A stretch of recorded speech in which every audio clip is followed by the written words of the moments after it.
to the Jam Hour, where we talk on the hottest topics. Sunday nights at 8 p.m. CT on YouTube.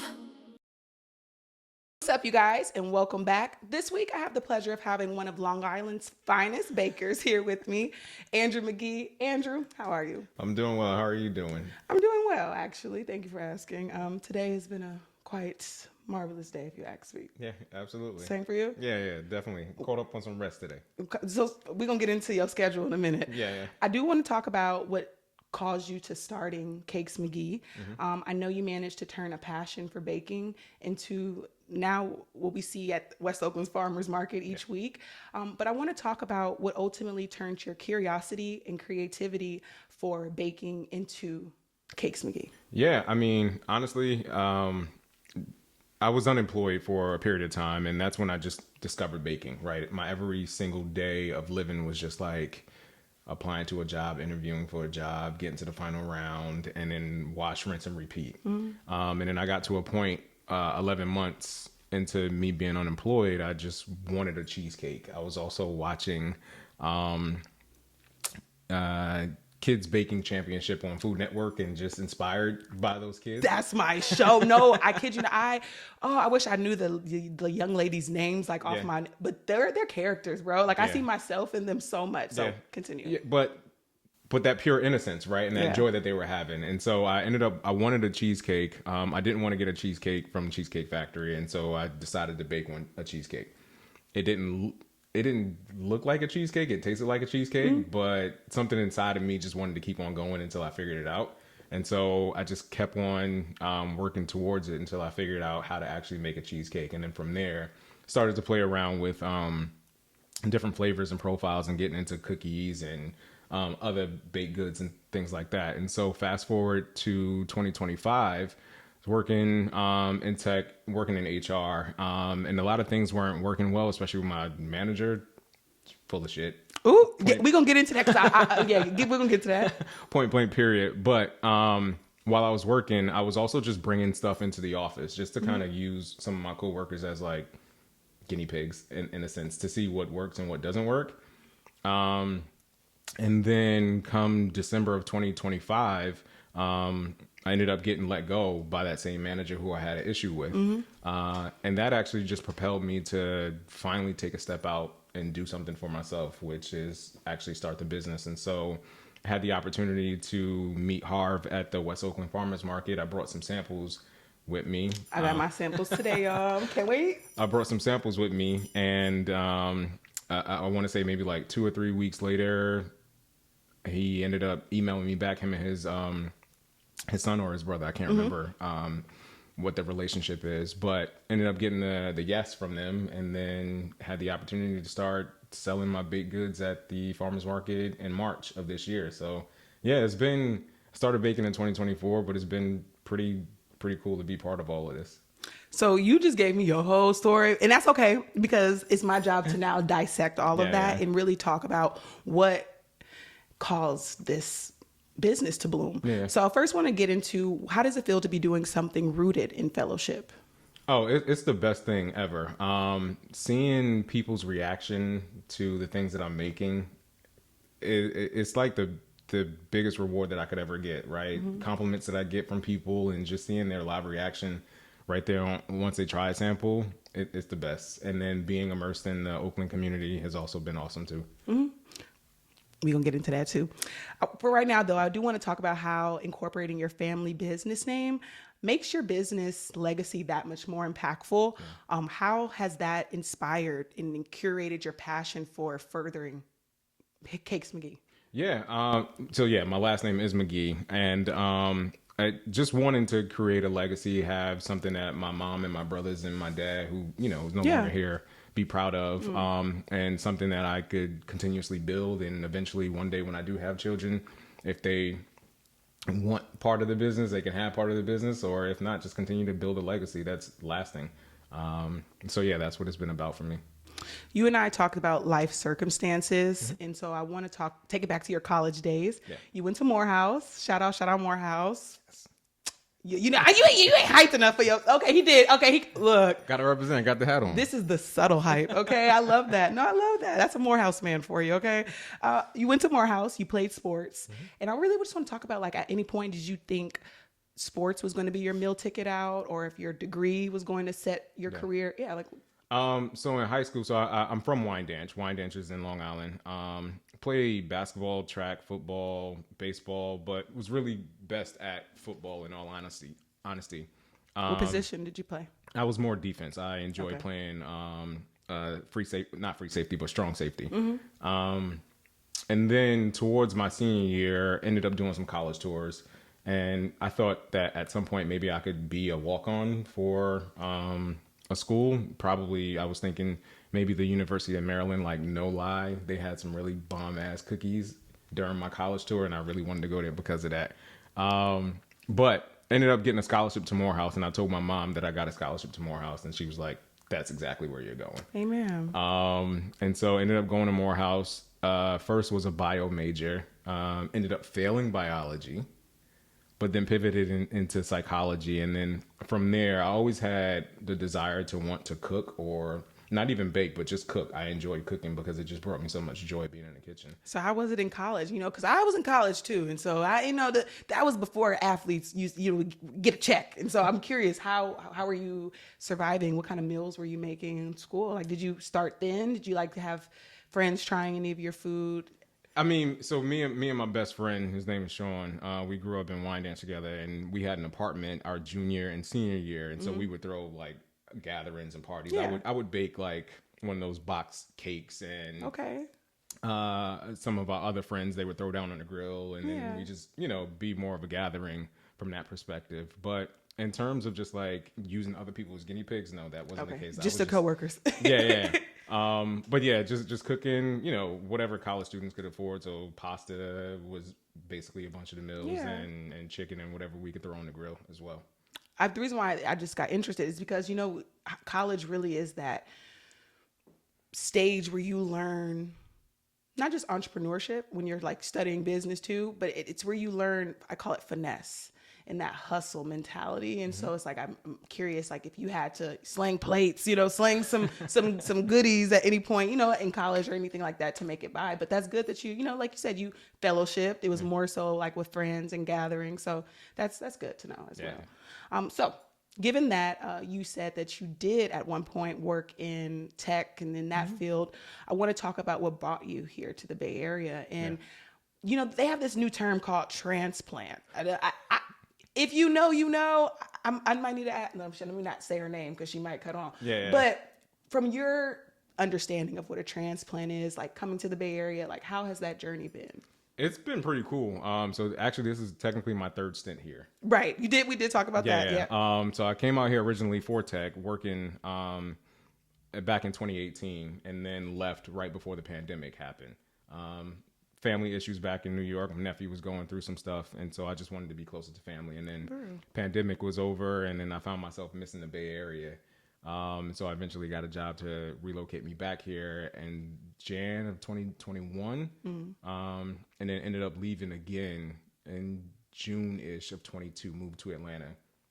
Was in a relationship, had a fully remote role, and most of the friends that I had that was working that I met back in 2018, 2019, they were no longer in the Bay Area. And so just kind of wanted to go back to Atlanta. I was missing Atlanta from being there at Morehouse. Atlanta and Bay Area got your heart. I'm crying. But then ended up moving to Atlanta. And then maybe 6 or 7 months later after that, that's when my role got eliminated and I was unemployed for a period of time. And then praying and still figuring out if baking was something that I wanted to do, I was applying to roles, and then I ended up getting a job that, again, brought me back out to the Bay Area. So honestly, it's all God. Like God wanted me here, and I'm grateful to be in the Bay. Let me know when you go out leaving again, okay? Because I gotta make sure I come get me some cakes, okay, and my treats. Speaking of which, I can't wait to get into later. I'm gonna have you explain the flavors and stuff like that. Because we're gonna get into that a little later. I got you. It's just eyeing me right now. I can't stop looking at her. Okay. So I want to talk about consistency. Each week you make it to the markets. And so obviously there has to be some preparation. You said today was your rest day. I know yesterday was Sunday, so you were at the farmer's market. I want to talk about scheduling and how like you have to like keep this like on top lock schedule down in order to make sure you hit these deadlines. Yeah. So if we start with Monday, Monday is, again, coming back from the farmer's market. It is like me going to Sam's Club to pick up more product to drop off whatever cash I ended up getting from the bank and prepping for the actual week. And so if I'm home after running all those errands, I'm doing a lot of my flour, dry ingredients mixture, right? Putting all that to the side. And then Wednesday is usually when I do accounting stuff. And so making sure that everything is working out and looks good and I'm making some money doing this. And then Thursday is when I start baking. I bake some cakes on Thursday. I bake the cheesecakes on Friday. I bake all day on Saturday for the cookies. And then Sunday mornings, because now I'm doing cinnamon rolls, I'm waking up Sunday morning to bake cinnamon rolls. So, Okay, that's the fresh. So that's fresh. Yeah. Okay, you heard that. Is that so? It's the cinnamon roll. That's the peach rummy. Rummy. Yeah. Rummy, peach rummy. Yeah. Excuse me, peach rummy. Okay, I have a sample of that, y'all. I can't wait to try that one. I already tried. Let me not act like I ain't tried. Look, that's too much acting. I've tried some, but I got to make sure I remember it correctly. Okay, but okay, I got the peach rummy. We're gonna get into that a little bit because I actually I'm really curious how you come up with these names. Like they're tongue twisters and then they're very intricate, and so and it's also a play on the taste as well. So I want to get into that later. Stay focused, Taylor. How do you make time to invest in yourself? I mean, I know you mentioned having been let go of a previous job. So how do you make time to invest in your dreams? Well, I mean, investing in my dreams is just making sure I get up every single day and working towards what it is that I want to accomplish. That for me, that's the easy part. Investing in myself. One, I get up super early, so I make sure that I work out every single morning. I have a dog too, so I make sure that his needs are taken care of. So I'm usually, if I'm not working out, if I'm not baking, or if I'm not at the park with him, I'm either catching up on some shows, just kind of unwinding, FaceTiming my mom, or texting my brother and my best friend in a group chat and just, talking shit to a lot of my friends from that perspective. But other than that, like, I'm a super chill individual. I'd probably go to the movies and just kind of relax and walk around the lake and try to disconnect and listen to a lot of music for sure. I'm hearing balance is really important to you, like having that balance in your life. So it's like understanding when to be the business owner and when to be Andrew. Yeah, I mean, for a period of time, I was trying to see if I needed to separate the two, right? Business owner and being myself, and they're both connected, right? I'm learning. Yeah. It's the hats that we wear. So yeah. Okay. So and the reason why I ask that is because I just wonder like how it is to invest. Baking it can be affordable, right? I like to bake bread. Bread is very affordable, but when you get all into icing and layers and fondant and all that stuff. How do you invest in the materials? Now that leads me into my next phase of the question. I myself am a water walker. My aunt, shout out Braley Evans, she has a nonprofit organization called From 9 to 5 to Wow. Okay. And so basically what it is it's taking a leap of faith into that entrepreneurship, self-employment journey. And so what I'm hearing is you've already gotten to that threshold where Cakes McGee is making it's making enough money for you to sustain and buying materials and completing the cycle, which it costs to create, bake, and sell. Yeah, absolutely. I mean, well, one, I also just shop at those big box retail wholesale stores. So Sam's Club is where I go to buy all of my stuff. And if not, then I'm going to Target to pick up some small things, and definitely like TJ Maxx and Marshalls to buy like all the baking equipment, because that's where it's the cheapest. And it, honestly, it all works out in terms of just like pricing, how much it costs to make a cookie, or how much it costs to make a single slice of cheesecake, and figuring all that stuff out. So given that, have you ever felt like you had to go back to working a 9 to 5 in order to sustain your business at this point right now? No, I mean, the only reason why I would want to go back is just like the consistency of income from that perspective. But other than that, like what I'm making at the farmer's market, and I'm looking to eventually expand to go to other markets. Yeah. I'm putting all that money into my account and eventually getting to a point where I want to open up a physical location. So brick and mortar. yeah, I love that. Still grinding. Yes. Okay. So thank you. That's very helpful because that sets the stage for my next question is for any entrepreneurs out there, anyone who's looking to start a business, what is some advice you can give them? Read.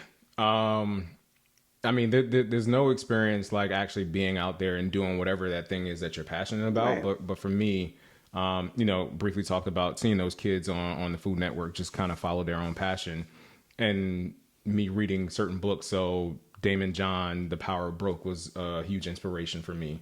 50 Cent's Hustle Smarter, Hustle Harder is another one. Pinky Cole's I Hope You Fail. The 22 Laws of Immutable Marketing is another book. And Arlen Hamilton's, I forget the actual name of her book, but she's another inspiration in terms of just like people who look like us and have gone after things that they're passionate about. I just started to read their books, and then what I ended up finding out was like they're all saying the same thing just in their own version, and the things that they were talking about, just being incredibly dedicated, having a team behind you, being passionate, believing in God.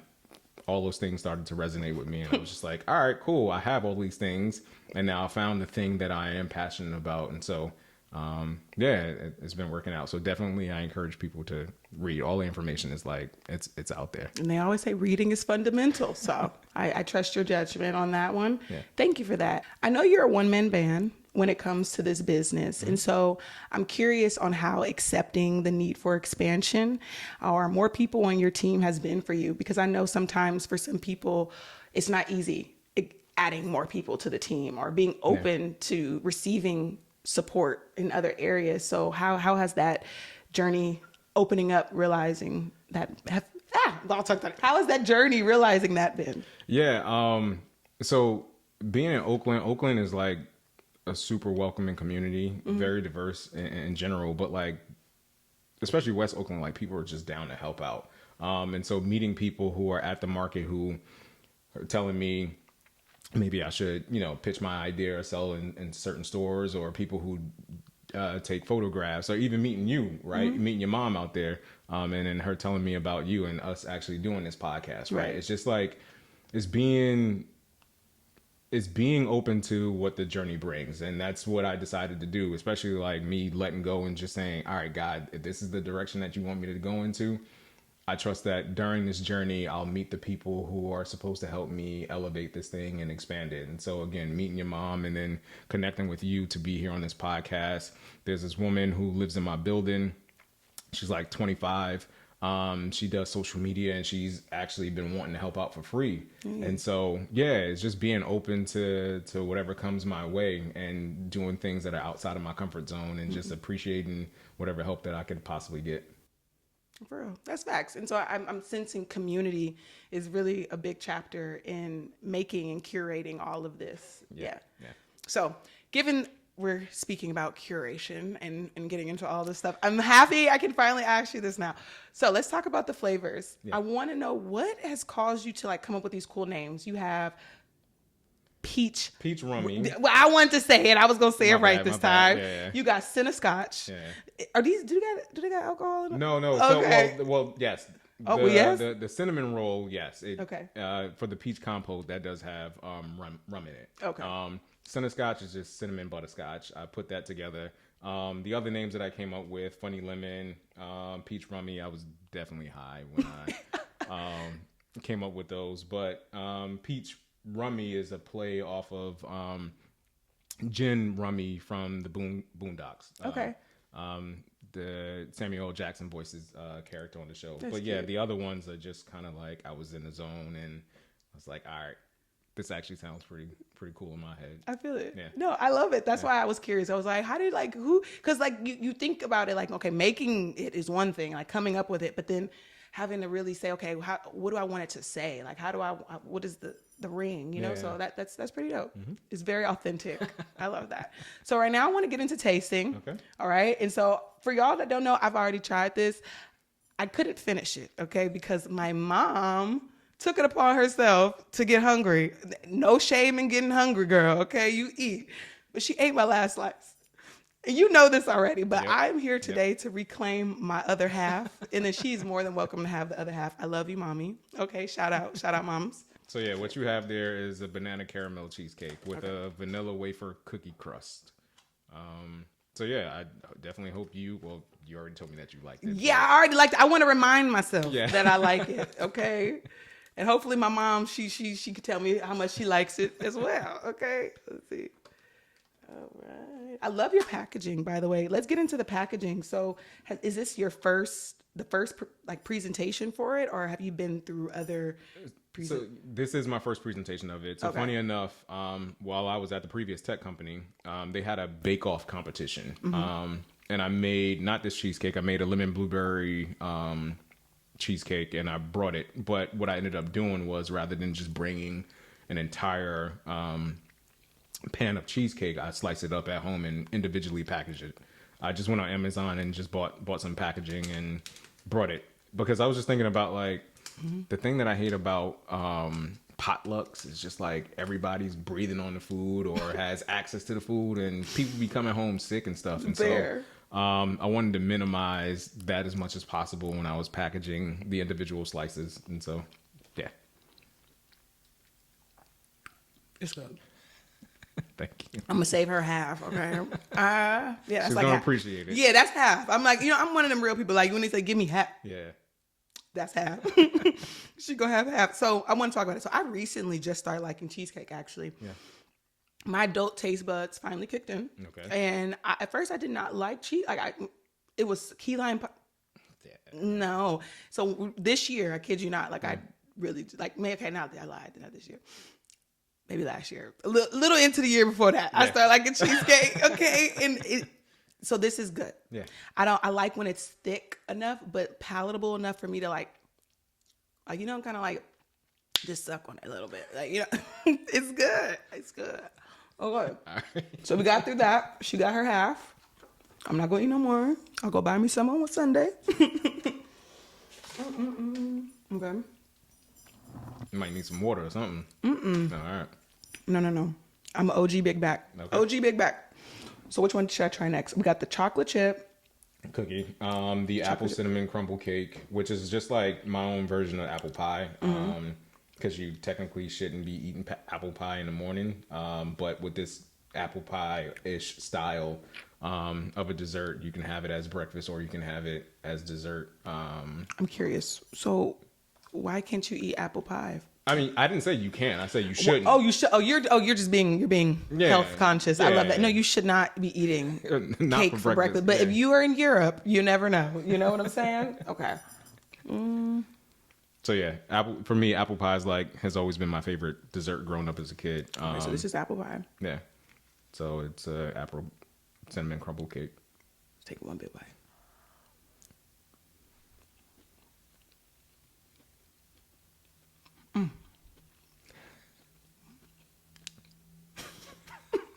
Wait. Okay. You know what I like? I'm gonna tell you what I like, and then I'm gonna tell you what I don't like. It's not about your food. Okay. So what I like is that it reminds me of banana bread almost. Okay. That airy, because some banana breads are dense. Yeah. Think of like an airy, almost coffee cake. Like that. It reminds me of a coffee cake. And that's the whole purpose of it. It looks like a coffee cake. That one and the lemon blueberry one for sure. Like I said, you could have it for breakfast. Or Yeah. you could have it for dessert. Now, what I don't like, McDonald's, don't come after me, okay? We can work it out. I don't like their apple pies. I'm not an apple pie kind of girl. Nah, them joints was hitting back in the day. I don't know if they changed like their formula or something, but back in the day, yeah, when you can get 2 for $1, like It was good. yeah. I'm crying, maybe because it was $2 for $1. But look, this is really good. I can definitely see myself eating it breakfast, lunch, and dinner. Okay. Appreciate it. All right. So next, which one? Now, the only normal name is chocolate chip. Yeah. I mean, you can't. I couldn't figure a way out to remix that, and plus, I didn't want to. scare the white folks from. I got you. I'm trying a chocolate chip cookie. It's a No, I got traditional you. chocolate chip. Okay, so we're gonna go chocolate chip. Yeah. I don't need the fork for that. Let's see. Nah.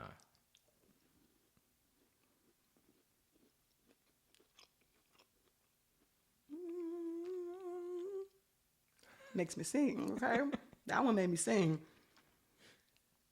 I got the right chocolate chip. Yeah. It was like the right amount of chocolate chip and cookie combo, and I love that. My biggest concern with a cookie, I don't like the Safeway cookies. Like, you know, the Safeway chocolate chip cookies where it just tastes like styrofoam. Like, I can taste the sugar. Yeah. I can use brown sugar. Yeah. I can taste the brown sugar. I can taste the step-by-step process of your cookie. You hear the word, your step-by-step process, not processed. Okay. Correct, yeah. All right. If you know, you know. But that was really good. Thank you. Fresh, made weekly. The week of, not the week before. The day before. Okay? The day before. And if you want the cinnamon rolls, you're going to get that fresh the day of. Okay? Look at me working for you. What she said. Okay. Okay, so last but definitely not the least, we have peach rummy cinnamon roll. You still not letting me say it. And the only reason why I started to make those because my booth is next to the donut dude, and he be getting all of the morning competition or morning traffic. Yeah, and I'm competitive, and I was like, all right, I'm gonna tap into your market. The apple crumble. Yeah. That's it with some coffee. I don't even drink coffee, but that with a chai latte. Yeah. I'll come get that this Sunday. I'm Appreciate so serious. it. Yeah. You ain't got to worry. But yeah, that's the attempt at at least take some of his early customers. So and this is like a good. You suggest this as a breakfast alternative because of the peach. Yeah. Okay, gotcha. People love cinnamon rolls. Yeah. Isn't it peach season?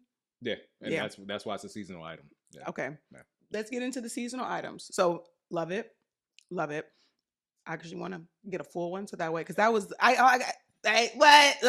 gotta go get me another sample, y'all. Yeah. That was really good. But I want to talk about like that. Like, how do you? Because I did look back at some of your old posts and I saw that there was some things before there that weren't there when I recently went. So how do you gauge like seasonal items and keeping in mind like fruit and those things? Yeah, so I pay attention to that, like what's in season and what's in not. And for sure, the peaches is definitely in season for right now. And again, my competitive side, I wanted to tap into his market somehow. And so I wanted to do a cinnamon roll, but not a traditional cinnamon roll. And so I was just like, all right, let me mess around and see what these peaches are. Yeah. But also my older brother, he makes the best peach cobbler I've ever had, and a lot of people have had. And so I didn't want to take his stuff, but I wanted to kind of like make your own. Yeah, make my own. Brother ain't competing with that right there. Okay, no, I won't start no family drama, but brother is good. Love you, Robert. Well, that was my taste for today. I'm ready for the week to come on, so we can go ahead and get some more. All right. So I tried the cheesecake. I've tried the cookie, the chocolate chip cookie, the peach rummy. I wasn't gonna let you. I got it now. Thank you. And then we had the apple crumble. I am satisfied. I really am. That was enough to hold me over for the whole night. I don't think I need dinner. Okay. I think that dessert did it. However, I want to thank you for coming on and sharing your secret, your life hacks, your what is the word they say? What is it? My journey, my story. Not only that, but your proclaim to fame. That's what I was looking for. I'm happy for you to come and share your proclaim to fame. You got it, and opening up and sharing your journey. I know sometimes like in this phase, like being able to open up and share who you are with the world, it's huge, especially in gaining more of an audience and attraction. And so again, I'm just really grateful to have you here with me today. And I'm thankful for you coming and allowing me to taste. I mean, the pleasure is all mine. I mean, again, from the first week that I was out there, I met your mom and she told me about the family business. And then she was like, I got a daughter. She said, I'm gonna send my daughter down there to meet you, and end up connecting with you, and then being able to be here to support you and your own vision and what you have going on. Thank you for seeing value in me, and wanting me to be part of this journey, because I'm excited for your own success and what this is going to turn into. This is my first podcast, so thank you for having me. I got to pop his podcast virginity. Yay! Yay! I got you. So yeah, thank you for again seeing value in me, and I'm wishing you nothing but success and happiness and longevity as you continue to build this thing for yourself and grow, honestly. I appreciate that. And you guys, do not forget, if you are in the Oakland, Bay Area, San Francisco, Berkeley area, drive your butt down to West Oakland Farmers Market. It's called Prescott Market. Prescott Market. And come and meet this guy Sundays. You guys can follow him. What's your Instagram? Cakes.McGee. Follow him at Cakes.McGee, and make sure you guys are always tuning into the Jam Hour so you're never missing out on our phenomenal guests that we have and learning a lot about what's going on in the world and what you can be up to as well. So thank you guys for watching, and I'll see y'all next week. Tuning into the Jam Hour, where we talk on the hottest topics. Sunday nights at 8 p.m. CT on YouTube.